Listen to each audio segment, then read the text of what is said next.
langsung. Ya, jadi gini. Asam urat itu ya, jadi gini, jangan kita langsung kebiak-biak gitu, nggak boleh. Jadi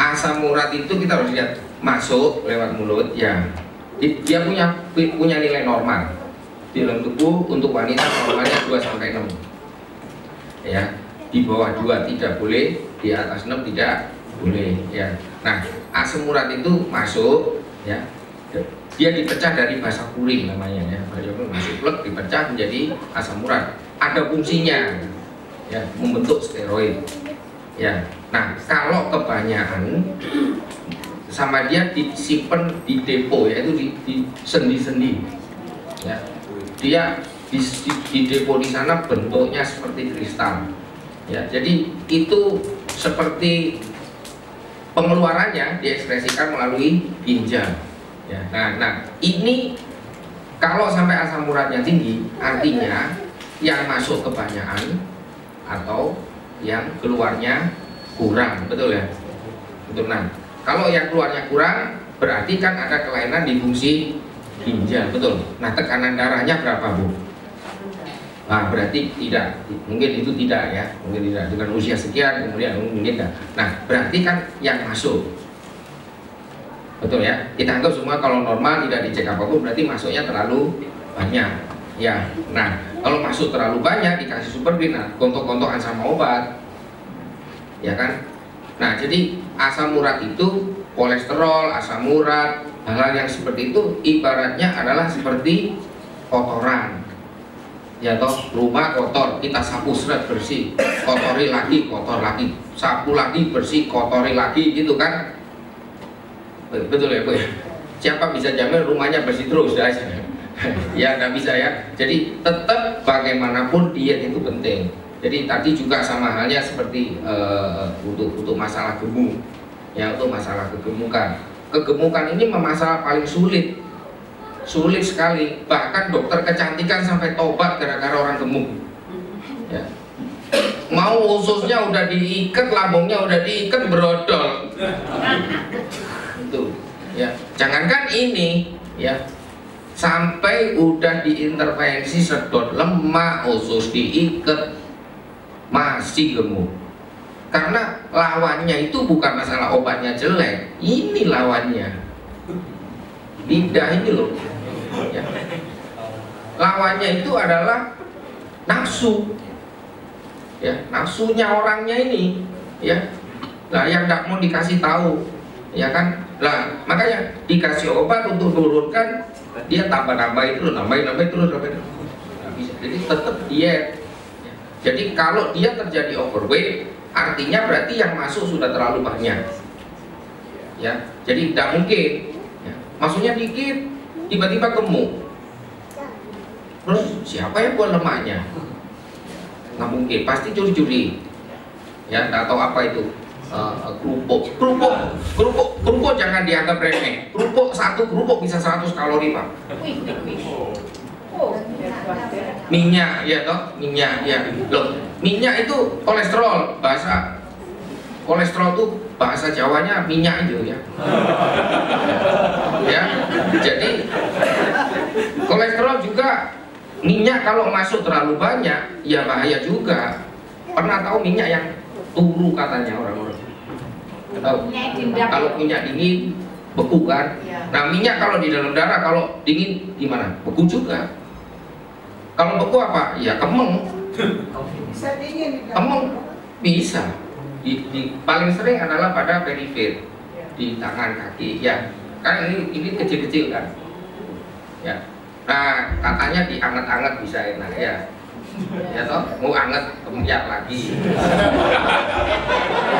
Tapi itu tidak menolong. Ya, tetap dingin lah, kempel lagi. Yang benar dikeluarkan. Dan jangan ada yang masuk. Ya, ya tetap kan balance. Ya, harus balance. Gemuk, dikasih obat, dikuruskan, masuknya ditambah ya sama aja teman-teman. Ya, nah tadi Pak, RS nggak ada masalah Bu. Oh, RS bukan masalah RS-nya, bukan masalah RS-nya. Jadi gini Pak, kalau tadi dia makan sedikit, gemuk, ya kan? Masih itu berarti dia metabolismenya lambat, apa nggak ada penyakit lain, hipotiroid dan lain sebagainya.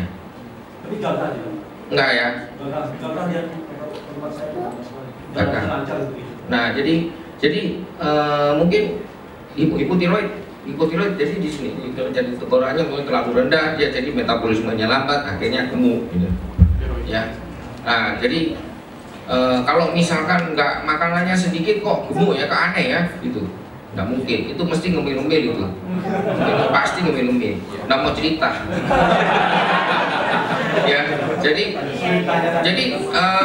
jangan memberi harapan. Jadi gini ya, kita untuk pakai slimming kapsul ini tetap terapi dimanapun saya lihat untuk yang namanya overweight paling nomor satu adalah modifikasi lifestyle.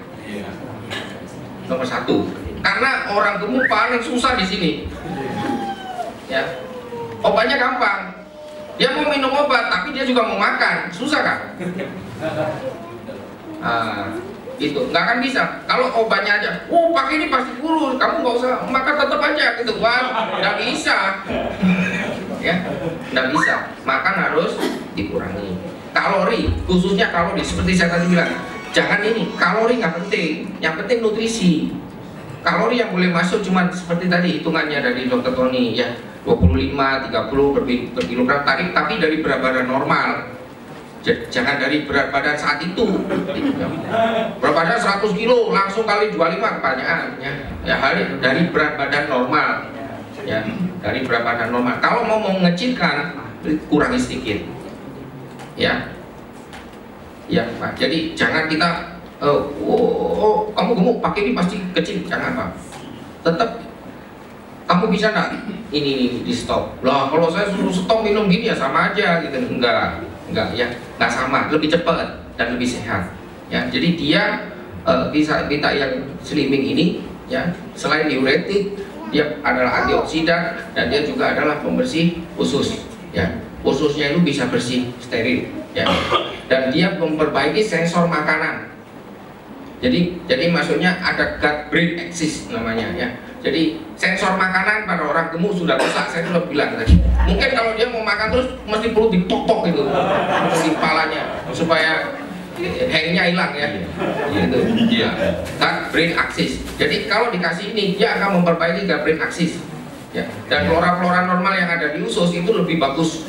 Jadi dia lebih bagus, tumbuhnya lebih banyak. Bifidobacterium lactobacillusnya lebih bagus ya. Nah, jadi penyerapannya bagus ya. Terus kemudian gampang lapar ya. Jadi yang tadinya dia makan mestinya kenyang, tapi karena rusak lapar terus. Nah, ini cilaka, betul kan? Tapi kalau diperbaiki, nah harusnya dia merasa kenyang. Ya. Nah, rasa kenyangnya kedorong lagi sama aku tapi pengen ini akan cilaka. Nggak selesai-selesai, yang itu harus stop ya. Jadi kesadarannya dia harus sadar. Kesadaran ini penting Pak. Nah mungkin Dokter Iga juga masih ingat waktu kita di Korea kan kita siang-siang itu ada minum jus itu ya sama istri ya. Negara maju itu beda sama negara berkembang di Indonesia. Negara maju itu pasti dimakannya ditulis berapa kalori dan itu wajib. Ya, tulis kalori. Karena dia tahu kapasitas dia satu hari itu maksimal berapa kalori, dia tahu. Kalau dia sudah melebihi batas maksimalnya, maka dia akan obes. Nah, kalau negara berkembang kayak kita, wis pokoknya badok aja. Nyunyu terus ya kan. Rawon, habis rawon pecel, ya kan? Pecel soto. Ini nggak ada remnya, nah itu sensornya rusak itu. Sensornya rusak. Kalau dia tahu itu satu piring berapa kalori, itu jadi masalah. Nah itu dia akan bisa, apalagi sekarang kita lihat di sosial media, di Facebook, orang suka update status makanan, betul ya? Menu makan siang saya ini, nggak apa-apa, tapi dia pasti bisa kurus kalau dia update status makanan dan tulis kalorinya di bawah. Kalau dia tulis kalorinya di bawah, maka dia itu sebenarnya mendaika kesadaran bahwa ini saya sadar masuk ini berapa kalori. Nah ini kuncinya tuh di situ. Ya, mungkin ini sedikit tambah dari apa yang tadi disampaikan sama Dokter Iga. Jadi tadi sudah jelas ya Bu ya. Jadi yang penting tetap minum super green, tetap ya, tapi tetap apa jeroan, emping, tape, kacang, ya. Terus kemudian apa namanya daging merah itu ndak terlalu banyak. Bebek, unggas ya, unggas. Terus kemudian kalau buah ya durian, ya, nongko, tewel, ya. Nah, ya itu makanan itu bisa menaikkan asam urat, ya. Nah, makanan itu sama ikan laut, iwak asin, iwak teri, iwak balur gitu. Iwak teri ya. Jadi ikan asin ya itu juga bisa menaikkan asam urat ya. Nah, kalau kita minum itu lah itu masuk terus ya. Ya sama aja. Takung enggak ada masalah.